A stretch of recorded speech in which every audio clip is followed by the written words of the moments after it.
تکبر کی وجہ سے شیطان مردود ہوا۔ اللہ تعالیٰ کا ابلیس کو کہنا کہ اس سے اتر جا، اس سے نکل جا۔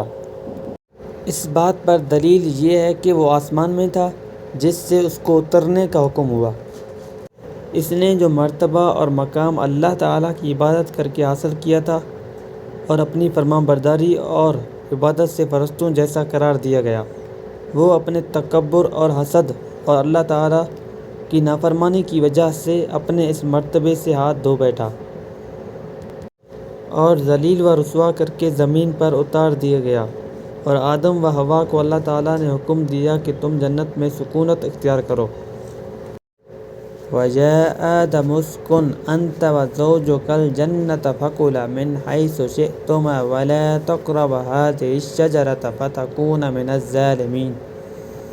اور فرمایا اللہ تعالیٰ نے، اے آدم، تو اور تیری بیوی جنت میں رہائش اختیار کرو اور اس میں سے جہاں سے چاہو کھلا کھاؤ، اور اس درخت کے قریب نہ جانا ورنہ تو تم ظالموں میں سے ہو جاؤ گے۔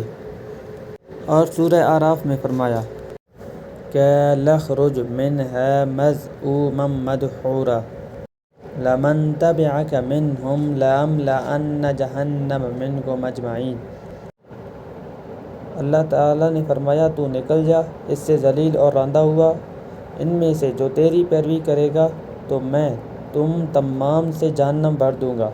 اور اے آدم، تو اور تیری بیوی جنت میں ٹھہرو اور جہاں سے چاہو کھاؤ، اور اس درخت کے قریب نہ جاؤ، ایسا کرنے سے تم ظالموں میں سے ہو جاؤ گے۔ اور اللہ تعالیٰ نے فرمایا وَإِذْ قُلْنَا لِلْمَلَائِكَةِ اسْجُدُوا لِآدَمَ۔ اور جب ہم نے فرشتوں کو کہا کہ تم آدم کو سجدہ کرو تو انہوں نے سجدہ کیا مگر ابلیس نے انکار کیا۔ بس ہم نے کہا کہ اے آدم، یہ تیرا اور تیری بیوی کا دشمن ہے، وہ تم کو جنت سے باہر نہ کرے، پھر تم کسی مصیبت میں گرفتار ہو جاؤ گے۔ بے شک اس جنت میں تو بھوکا نہیں ہوگا اور ننگا نہیں ہوگا، اور تجھے اس میں پیاس نہیں لگے گی اور نہ دھوپ کا احساس ہوگا۔ وَلَا تَقْرَبَا هَٰذِهِ الشَّجَرَةَ۔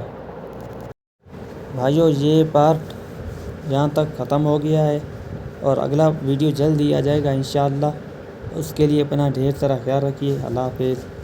اگر آپ لوگوں کے مائنڈ میں دماغ میں کوئی ٹاپک ہے اچھا سا، آپ کمنٹ کر دو، میں اس پر بھی ویڈیو بناؤں گا انشاءاللہ، لیکن صرف اسلامی ہو کہ انشاءاللہ میں بناؤں گا، کوشش کروں گا انشاءاللہ۔